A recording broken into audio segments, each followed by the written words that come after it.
And that, of course, signals the moment for my Sunday sermon, the moment when I can share my thoughts, occasional frustrations, and occasional rant, and feel better for it. And likewise, when you call me, hopefully you'll feel better for releasing your thoughts and your anxieties.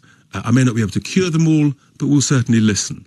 And you remember last week I talked about government waste and the need perhaps to save £5 in every 100 in order to be able to give tax cuts to help resolve the cost of living crisis. But unfortunately, what I learned this week, as if by sort of negative magic, I've learnt about how our taxpayers' cash, some £50 million worth, just in the last couple of years, has been given by civil servants, with or without ministers' knowledge, I'm not sure, given to lobbying and political organisations so that they can lobby against the government, against the elected representatives of the day, that we the people put them in there to carry out their manifesto.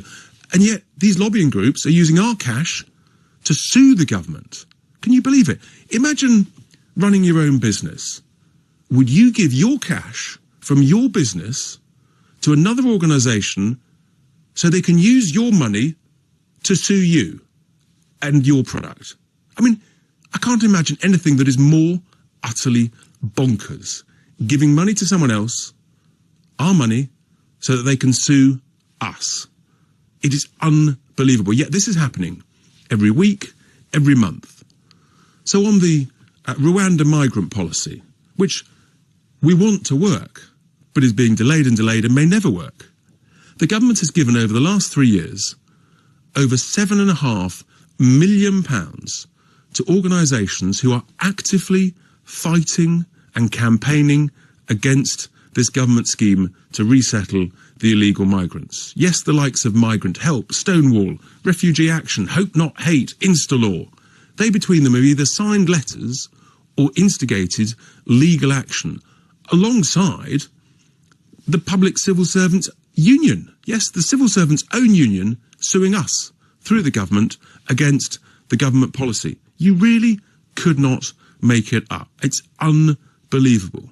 Giving money to organisations and charities who are using it to then sue the government and to delay enacting this activity, this government policy. I'll give you another example. In a different area, we're giving tens of millions of pounds to a group, for example, you may have heard of, the NHS Confederation. We're giving them £9 million a year, and that's just a lobbying group, essentially. And they spent most of the 2 years of COVID campaigning for more lockdowns, supposedly to protect the NHS. Well, that didn't work very well, did it? I mean, we know that actually the NHS is in a worse state, hasn't been protected, with no care from the NHS Confederation for the collateral damage that lockdowns did to patients suffering cancer or lung disease or heart disease, so many other ailments, who've died years early. And yet we're giving them £9 million a year. Is it really a good use of our cash to give over £2 million in the last couple of years to the Association of Directors of Public Health? That sounds like a quango if ever I've heard of one. In inverted commas, to make sure that the voices of the directors of public health are being heard by policymakers. Close inverted commas. Really? Is that a good use of your cash, our hard-earned cash at this difficult time?